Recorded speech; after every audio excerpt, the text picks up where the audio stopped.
Cable 10, Aurora, Illinois Community Access Channel. Let's get weird, buddy. Let's get weird.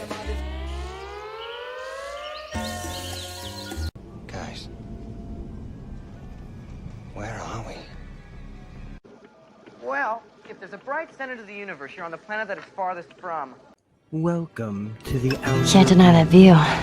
Enjoy your stay. What did you do? I saved her. And I'm gonna kill every last one of them.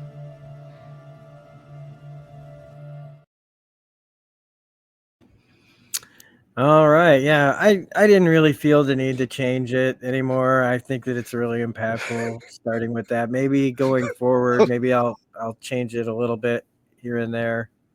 But I think it gets. I think that sets the tone for the whole season perfectly, man. I think you nailed it perfectly. Yeah. So, hey everybody out there in YouTube land and here in the recording studio where we've learned to circumvent a live stream for the Discord members and friends of my channel that have been around forever. And so we're recording this on StreamYard with a gang of people in the private chat as usual. Rena, Bill, and Deborah are here. And of course, my co-host Darren Jakes from D's Reviews. Go over and subscribe to his channel. Right now we're talking about the second and final season of Andor. We're already halfway done. And this week we talked about episodes 7 through 9. Wednesday night around 8-ish Central Standard Time, 6 Pacific, and 9 o'clock Eastern-ish. Today, though, we're talking about The Last of Us Season 2, Episode Quattro. It's called Day 1, and that's pretty on the nose for in the game, which a lot of this episode is very game-centric. Plus, we get a nice little intro to the game's Isaac and the show's Isaac. The guy who got to play the character in the game is the actor playing it on the show, like they've done a couple of times. So Jeffrey Wright getting to play Isaac in this is great, and we got a whole bunch of stuff from Seattle Day 1, which is a lot of the stuff from the video game. So don't forget to hit like, subscribe, hit the bell for all notifications, all that jazz, as we get into everything. So if you haven't seen season 1 or haven't caught up with the season or both games, we're spoiling all that stuff potentially, and pop culture music apparently. So Darren, episode 4, after we had the death and then we had the coping, and now we're out in Seattle, Day 1, looking for wolves, looking for Abby, looking for, tracking down Abby.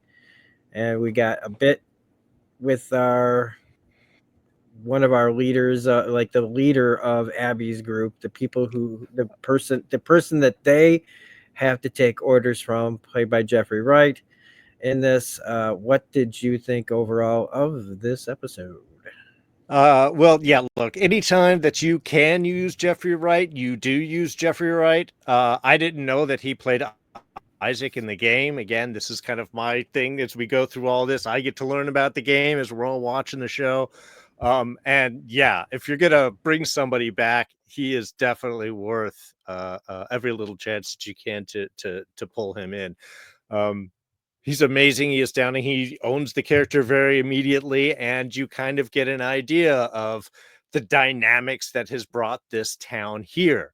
And I love later on, we see, is this the bodies of the guys that got pulled out of there and just left on the side? Is it just other Phaedra? You get to kind of, see how you understand how this kind of moved over and this situation came up. On top of that, we get what you were talking about with the scars last week. Like, no, man, they're not like Way of the Leaf guys. They're not like all these innocent people.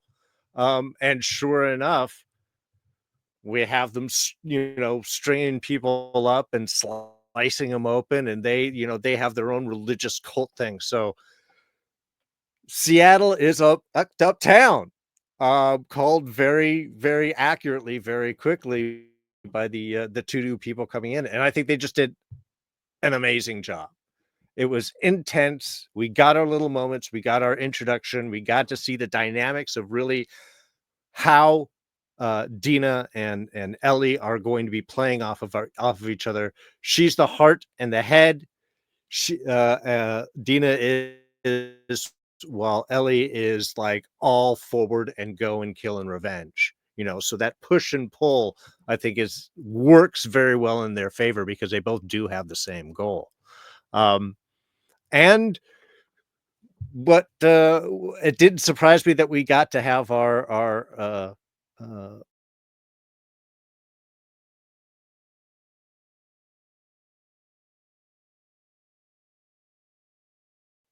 Ellie reveal that she is immune to Dina and Kaiser for everything with them.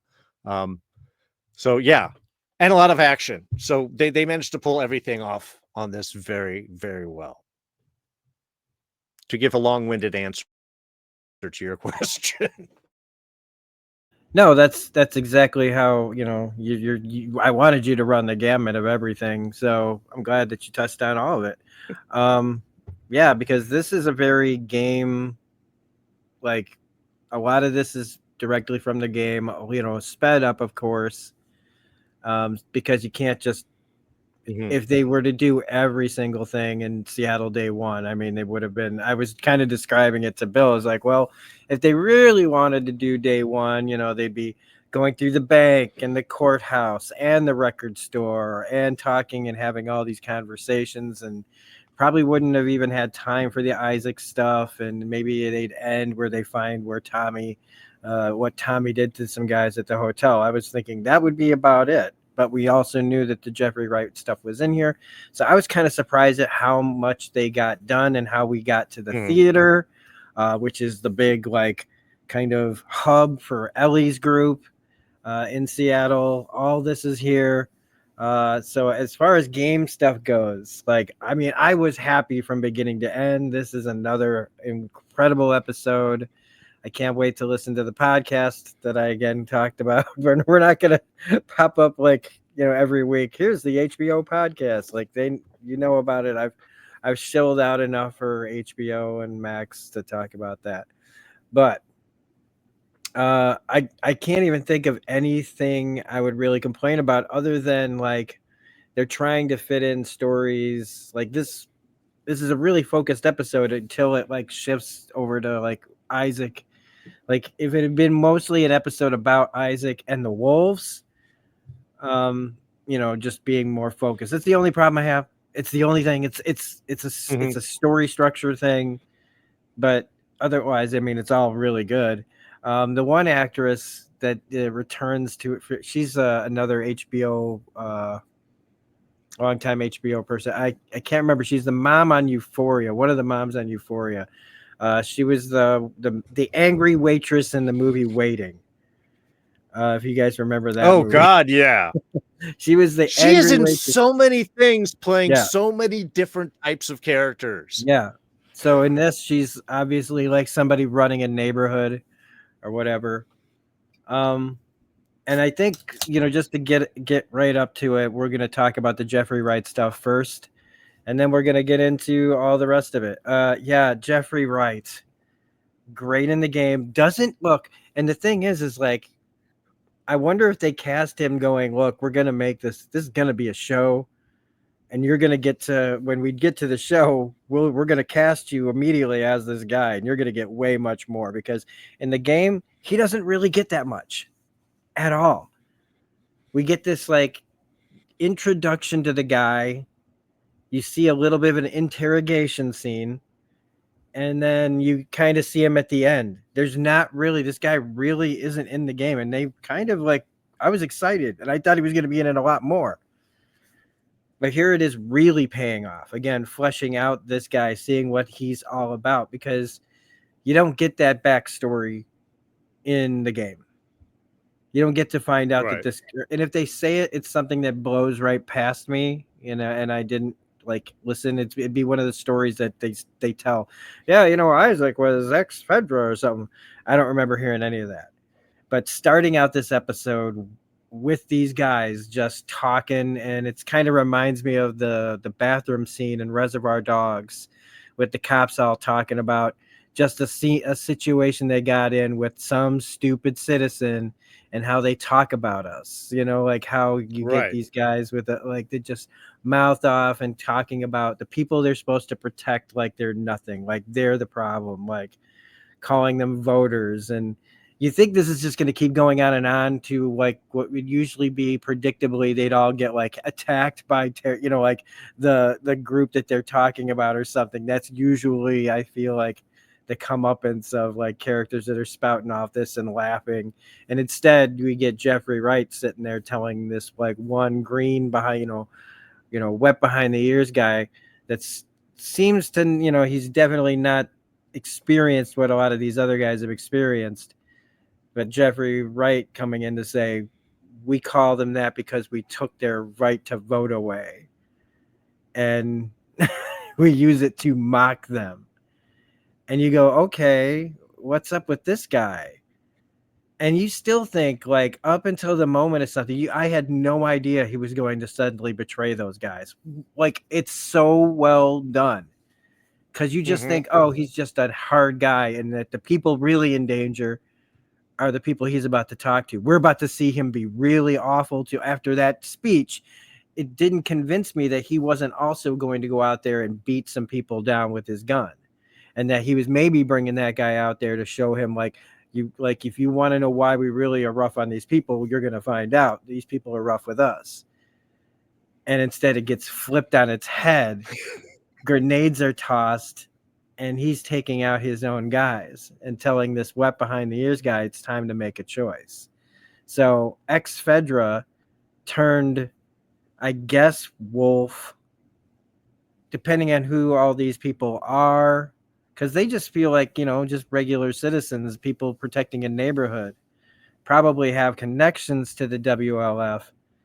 And then, we cut to the Dina stuff and everything saying like 11 years later. This is 2018 that this is happening. And so we now know also like a lot of time has gone by from this guy betraying Fedra to where he is now, interrogating some Seraphite in a scene that makes the interrogation scene that he was doing in the game look like nothing, like he was having, the same kind of mental torture was going on, but boy, did they take it to another level on the show. My goodness, there was no speech about fancy pans and how they conduct heat. It was brutal seeing that reflection of the guy. 2 scenes, and it says so much. What did you think about those couple of scenes? Well, yeah, I mean, I love how they do set up as the kind of like, the know-it-alls and the youngin', and they're kind of telling them how it is, and this is the guy that's still a little bit of weak. You get to establish that whole thing in kind of a classic way, and then you bring in Isaac as the even older guy, telling these guys are idiots. So again, they're constantly doing that turnaround. In a way, I guess they kind of hint at that. Because, it all seems to play out exactly like you were saying it's going to, until, to me, when they said the names back and forth. Oh, are you so-and-so? You Isaac? Like, wait a minute. That sounds like an arranged thing. But he just so nonchalantly just turns around, dun, dun, dun, click, click. It's beautiful, and you can see why he pulled this kid out, because, all right, doesn't look like you're as ruined as all these other guys are. I'm not going to turn them around. They're stuck in their ways. Maybe you got a chance to be something else. So I love that we do get to see him later on, that 11 years later, Isaac knows what he's talking about as the second guard in the hall. At least that's how I read that. That looked like the same actor to me.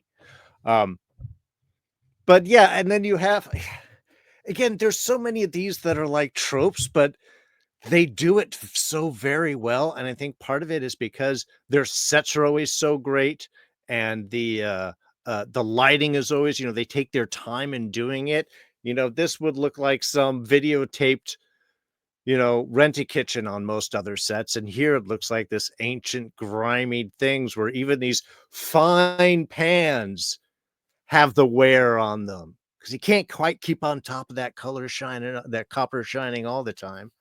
And they do every villain has some side story that they get to connect with whatever situation is going on. It's like, that is just the way we do villains now. It's what we kind of expect.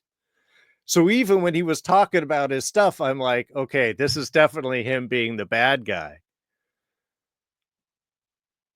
But they bring it down so seriously. And that's, again, something that the show does so very well, is they don't shy back from, no, this is a tortured, naked, handcuffed man who is being tortured for information.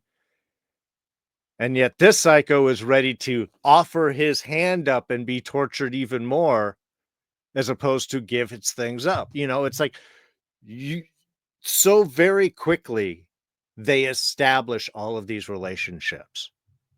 Like you said, one scene to do the I'm sympathetic, the other one to see what happens 11 years after that in dealing with all of this BS.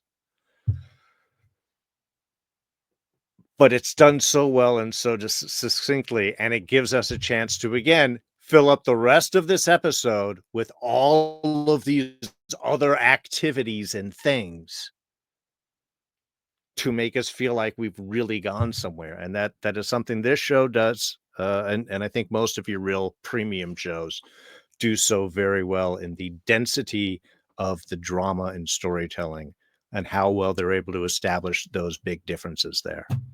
And you've got Jeffrey Wright. So, I mean, come on. Yeah. Jeffrey, who is a staple of Warner Brothers properties and HBO properties, but he never gets to really play, because think about Westworld, right? The big one, or hell, even Boardwalk Empire, right? He very rarely gets to be the bad guy. And to play a guy again, how cool, because it's like, I was the guy who I had to watch my society collapse. I'm with these people that I thought were going to be the ones to, bring us back together.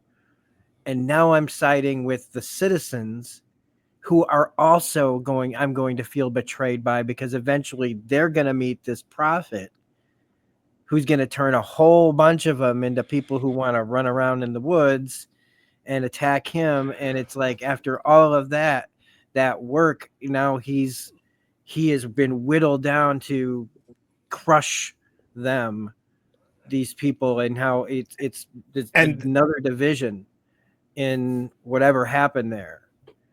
And he does it so well. He gets to do it in a way more expanded way than he got to in the game.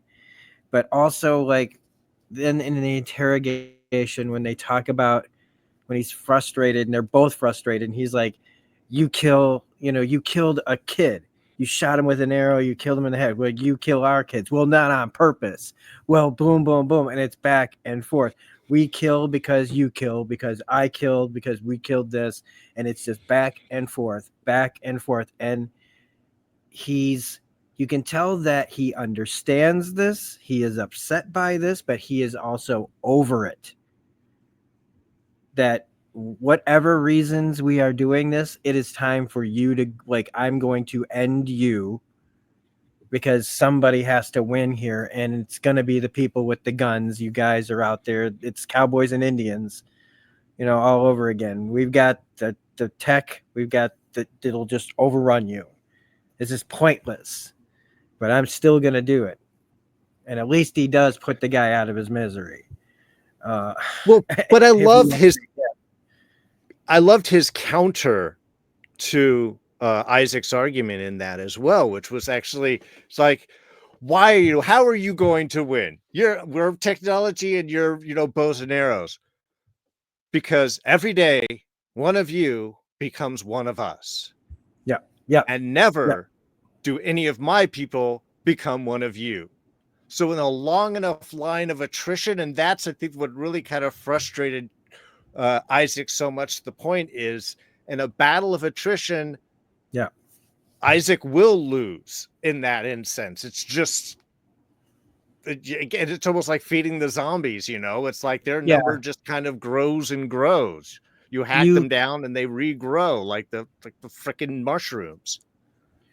Yeah, there'll always be another, like and it's not even, I think, him saying that they can't be taken out. There'll be but there'll be others like him, like them, to fight people like him. That you will lose eventually over all this. There, and there's so few people left as it is. And you even got his own soldiers sitting there out there, one of them being like, come on, like, why are we doing this? And the other one being like, and it does turn out, like, again, to be that guy, the wet behind the ears guy. Now he's become, like, they've both seen and felt and lost too much. And again, and it's still just people killing people until, and what does Jeffrey Wright want to do to finally stop the killing? Just finish killing off all the, like, we have to just wipe them out. Yeah. And then we'll be all right in his head, right? Well, it's how they deal with it's such again that careful balance of dealing with the futility of the cycle of killing.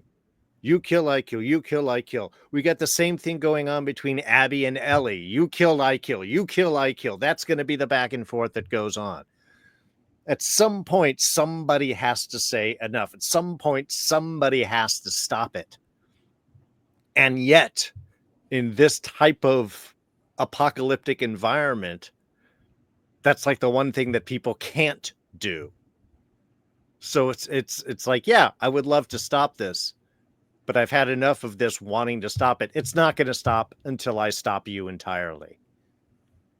We are weighing both of those options and how each one has its place and its time and works and doesn't work. And it makes us think as an audience. And I think that's they give so much weight to both of those arguments. I think that's what makes it so interesting. Absolutely. Now we can jump over to the Ellie and Dina show, which honestly, if you really look at it, it's the Dina show. Yeah. What's important, and maybe it's because I already know Ellie inside and out, and Bella Ramsey's just doing such a good job at it.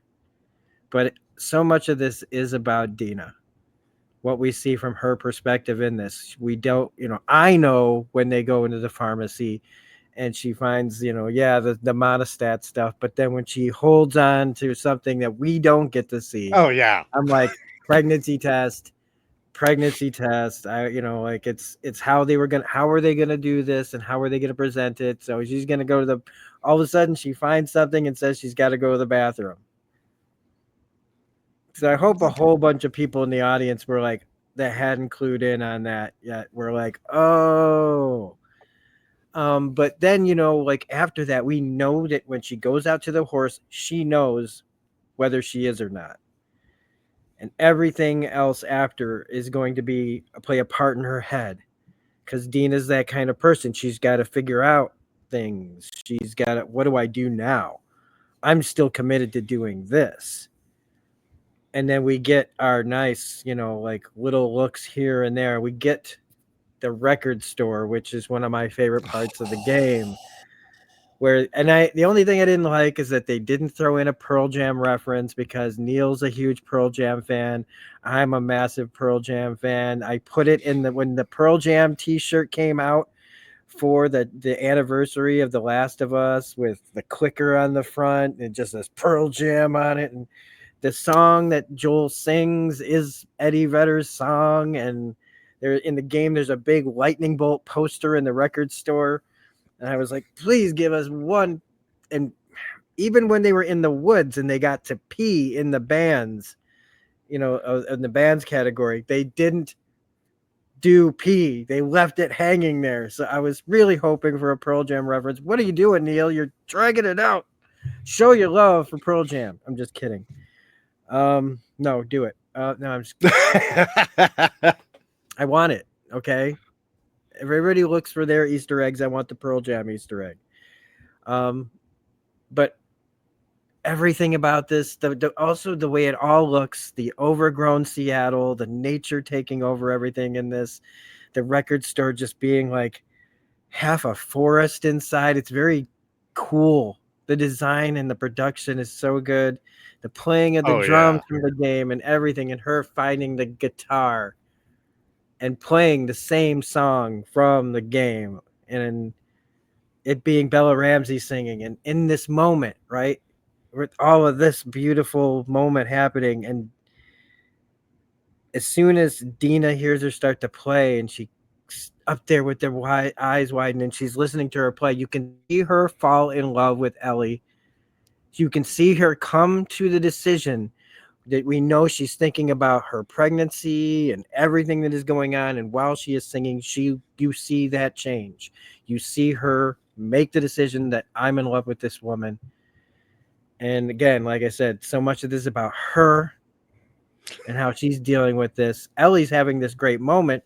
She's unaware of all these emotions going wrong because, like you said, Dina is the heart and the head, and Ellie is raw nerve, raw emotion. That song is very personal. That's her learning that, her playing that, is opening up and letting that raw nerve, expose herself to this person that she loves, and then gets that acceptance, and it's just, but now they both have this secret now, because that's what we were kind of talking about as we were watching it with me and Bill were watching it, that they have, like, both of them now have a secret, and how that both secrets are able to come out in this story of them getting into the to the trains, to the train station, the subway station. And I'm rambling because there's so much good here. It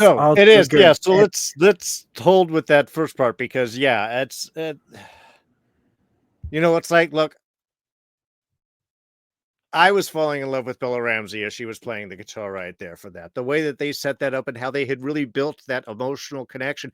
It works also so well because we have that emotional connection between her and Joel. This is an appreciation. This is even at the end when she's like, he taught you well. And she's like, yeah, he did. Not just the guitar, about life. That's what you're getting from all of this, is it's like that appreciation of that relationship with Joel, coming from a moment of emotional rawness and openness on Ellie's part, which is only a bigger reason for Dina to just like melt in her arms. I was half expecting her to just like grab her and have that big scene right there, but yes, they're really good at, you want to tease these moments. And again, I think that worked out well, because you get that kind of real innocent bit. Then you've got the, okay, let's go on. We get the danger that we run into with how fucked up Seattle is. Oh my God, these people that we thought that were just murdered, they're murdering. Everybody is insane in this town. We built it up. You get the drama. That the whole clicker scene was all exciting, which again we'll get to in a moment. But it's the emotional way that they kind of carry all of this, because they give us the little hints, and then we get the levity, we get the action, and then we get the terror and fear afterwards. When, of course, Ellie does what she would totally do to save someone's life, especially someone she cares about. But like I said, we'll get in with all that. But yeah, the whole record scene, I think, was done because we have to have the soft moment before we get the drama and everything else going on. Yeah, I think they needed like beats to happen, and that they needed to solidify the relationship with how serious things are about to get. And again, in the game, there was a lot of things that they had to deliver. And I loved how when they get to the TV station, when I'm playing this game, I don't think about. Mhm. I know what's happening. I know that there are two 19-year-olds going out and shooting other people and bows and arrows and bombs and everything. It's craziness. But I never really think about these are young kids up against full-grown trained adults, trained-ish, and what that would really look like. It's scary. And when they bust into stealth mode in the darkened television studio with a horror show hanging around them, that's hell. Like, all these people are gutted and hung and twined. They had bad deaths. These are bad deaths, and the people that are in there raw and ready to kill anybody that moves. Talking about killing, it doesn't matter if it's a baby, right? And that's that whole stealthiness of. Is this how this played out? People. Right. Is this how this played out in the game? Yeah. Well, I mean, in the game, you go in and you find some information, and then you hear some guys coming, and then you have a bit of time to decide. I've let them come all the way in. I've let them look around. Lately I like to just run down there, hit them with a smoke bomb, and then while they're going, I put a trip mine in, which one of them triggers, and then they all explode. Okay. Okay. But yes, they all come in. The bodies are hanging from the studio. It's during the day though. In the game. All right. The mood, it's whoa. I really wish they had waited and done it at night though. That encounter in the game would have been so much sweeter at night. Seriously. And you can choose to like take them out, but eventually enough wolves come and chase you out, end up going into a hole, into the tunnels, and into where. Now, this clicker situation in the subway is what my favorite thing is to send all the clickers after the bad guys. And it works. But you still have to either get away from the clickers after that or kill them. And even if you get rid of them, that's before the horde, which I also love. Again, her calling back to how she hears them before moving. Oh, yeah. How many do we have? One. I'm seriously, that is going to be an iconic moment for Isabella Merced when they throw up little beats to show like the cool things that they did and to remind you of how cool The Last of Us was. They're going to show her going like, because they didn't do that really in the game. I don't think anybody did that. I think it's so smart to do that. Mm-hmm. And then realize, oh, wait, she's going to need more hands as they all come charging in. And they did not do it like this specifically in the game. Like I said, you get to clear out this section, and then when you move on, then they start to all come.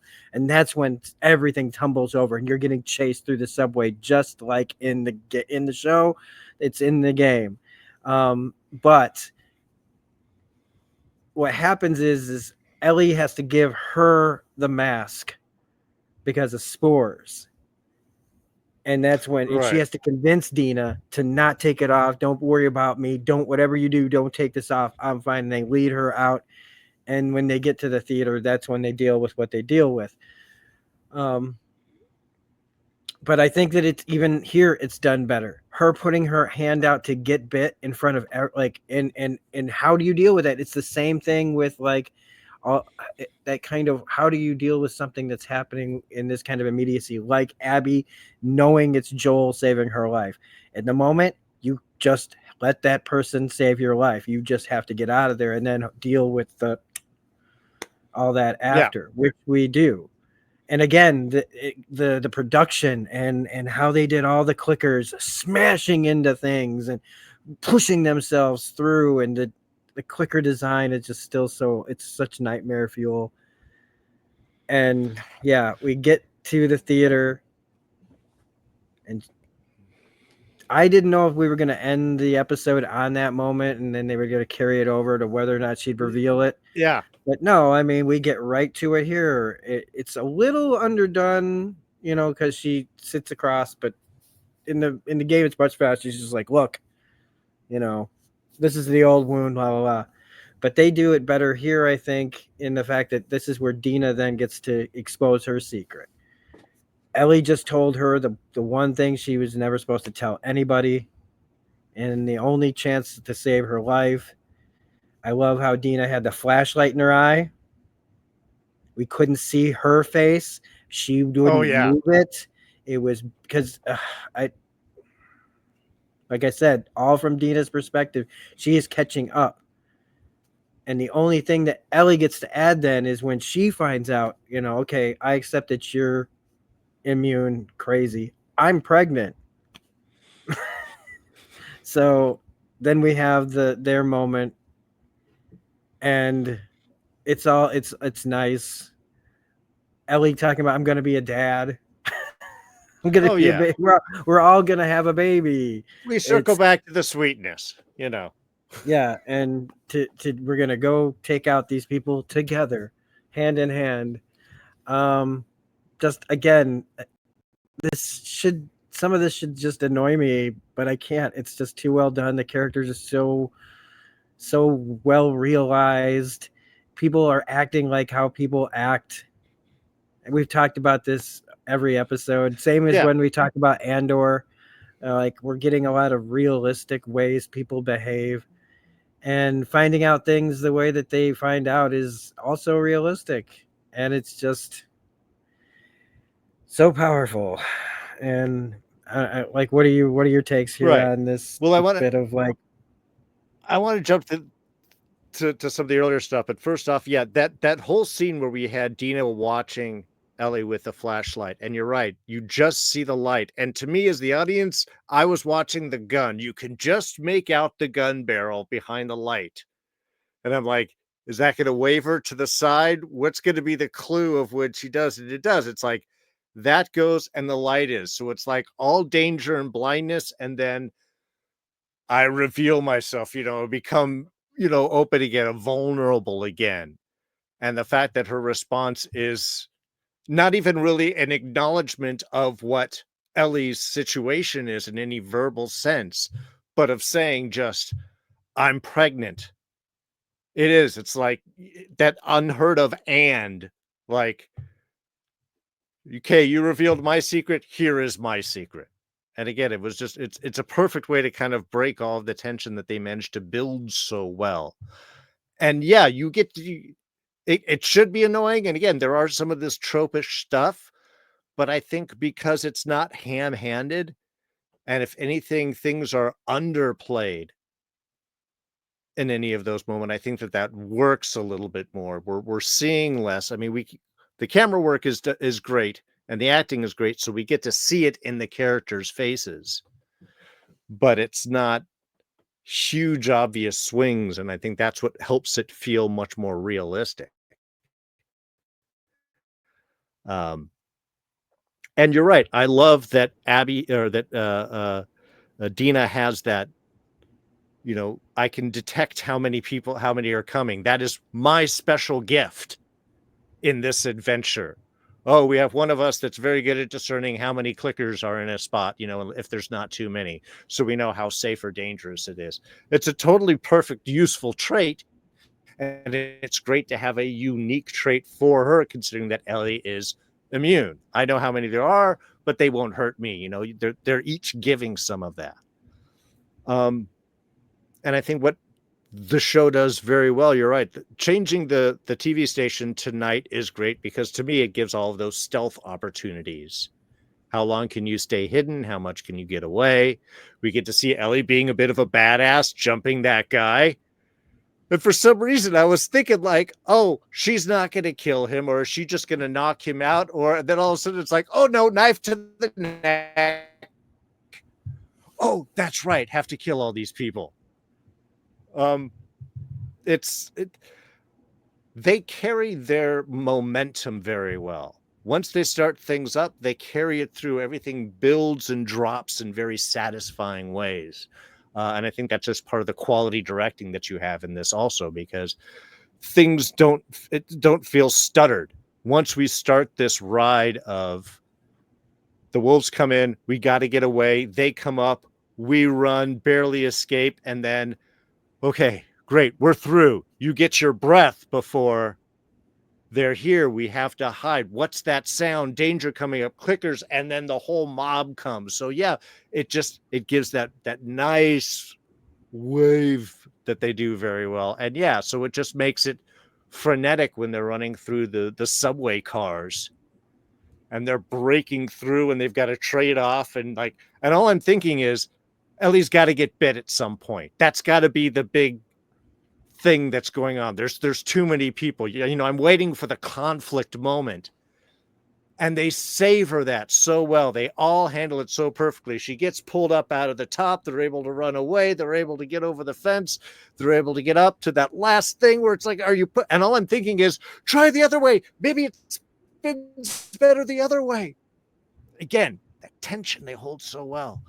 And her just shoving her arm out in front of that one clicker that's going for Dina was just, again, the perfect emotional thing. And I love how we get that moment with Bella Ramsey where, again, this is the only thing I can do. I have to do this. It becomes the necessity. And yeah. Now, maybe I would have been with Ellie to try and be a little like, I know, don't worry about it, but we got to focus on this right there as anything. She doesn't really even mention it at all, which I thought was like, oh man, that could earn you a bullet in the back of the head. But they carry that tension out so well. And especially since now we have love. We have that connection. We have the relationship. We just found each other. Almost. We haven't really crossed that line yet. But we've both kind of decided. And now I have to shoot you.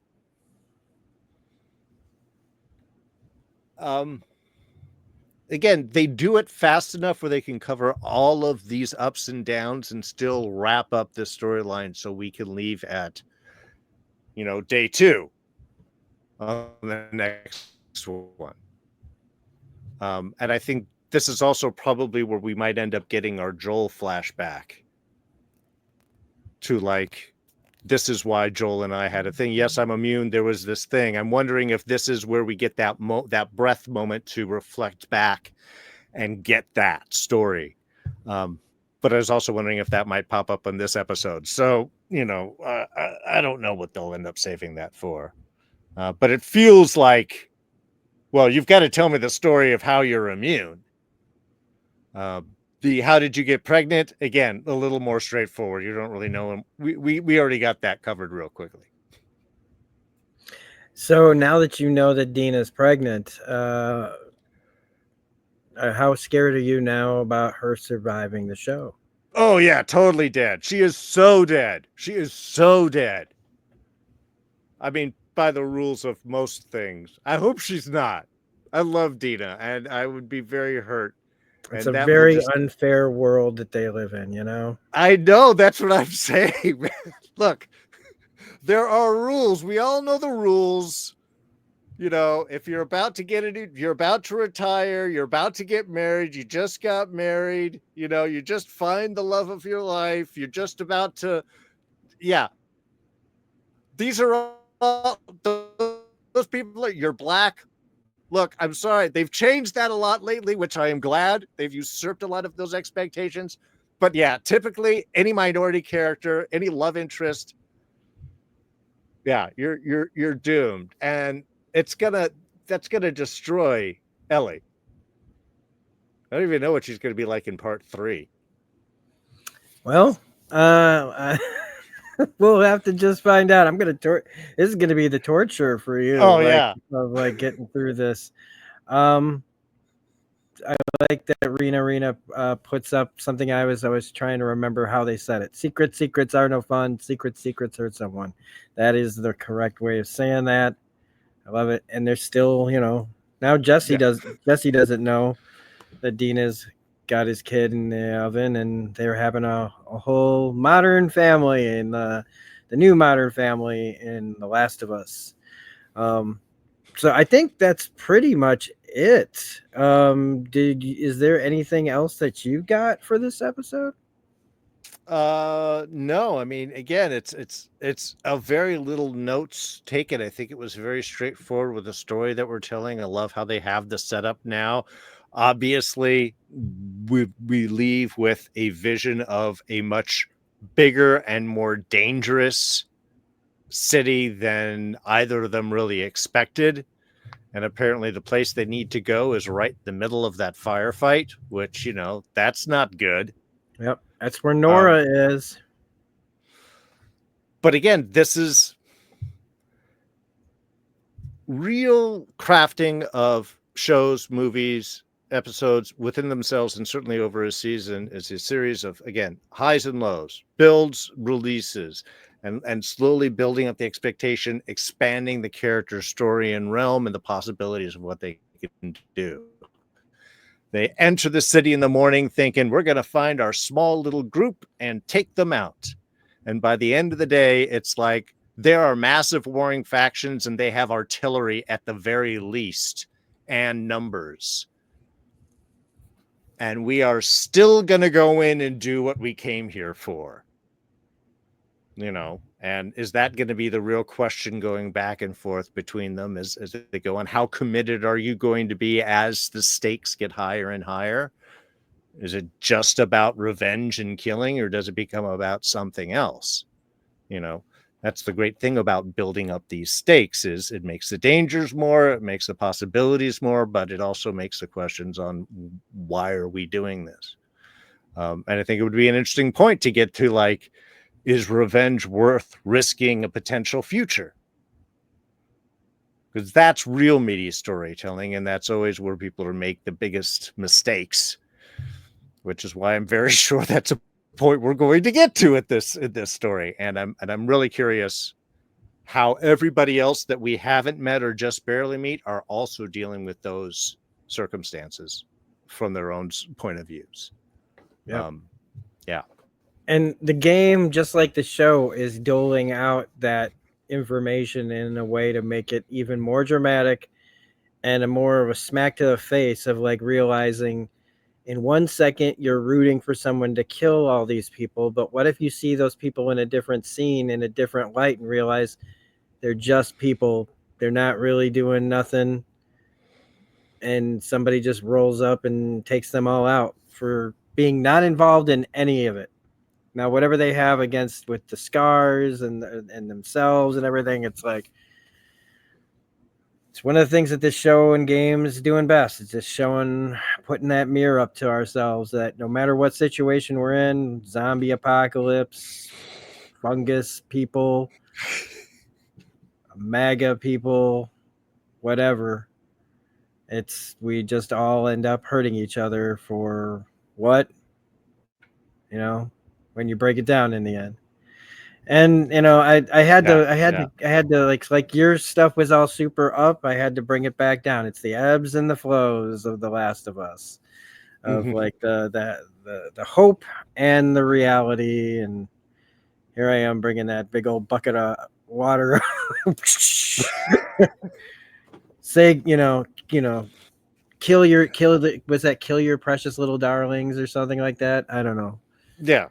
Well, but again, that's what the show pushes for, because we know that it's like you get these moments, but the consequences are always going to be severe because that's the world that they're living in, you know? So yeah, it's kind of sad. It's like, we know this is going to be bad, but we got to see, like, how bad, and what kind of questions will I start thinking about as they bring it up. And like you said, I think that's something they do very well. And I can't wait to see where they're taking us next, because this show just brought up more questions about how did we get here? You know, what happened between the 11 years? That are they going to show us? Will they even bother? You know, like showing us any more of like Isaac's backstory with those people, or, you know, are any of them still around? Is that lady maybe the prophet? Who knows? You know, maybe she's the one who becomes the prophet and then dies later. You know, we'll find out as this show goes on. And so, yeah, that brings us an end to this video. Like I said at the top, don't forget to hit like, subscribe, all that jazz. Don't forget to go over to Darren's channel, hit like, subscribe, all that jazz as well. We will be back either next Sunday or Monday, depending on our schedule, for episode 5 of The Last of Us season 2. And again, yes, on Wednesday nights at 8 o'clock, we're doing Andor for at least the next couple of weeks. I don't know what you have planned after that, but that's not really important right now. As we're dealing with all that stuff. No, it is as we record this, of course, it is May 4th, so it's only Star Wars that we're talking about coming up. May the 4th be with you. Yeah. I'll have to clear that out. Who knows when you watch this, but that's when we taped it. Yeah. But we taped it on May the 4th. 2 more weeks of Andor, and yeah, this week is going to be, I think, massive. So I cannot wait to watch that and to chat with this guy right here about that episode. I hope you join us over at D's Reviews this Wednesday night. All right. So without further ado, have a great night, everybody. We'll check us out on all of our stuff. We've got tons of things. We're still doing the Mighty Nine campaign. We're taking a couple of days off to charge our batteries on all that because it's a lot to do on my friend's end. So I'm playing some other games. We've been playing some Control. We've been playing Guardians of the Galaxy, Nier Automata. I gotta get some other things recorded myself. But otherwise, we'll see you on the next video. Have a great night. Be good to each other. Enjoy the outro, and that's it. Bye. Ba ba ba bum. Ba ba ba bum. Ba ba ba bum.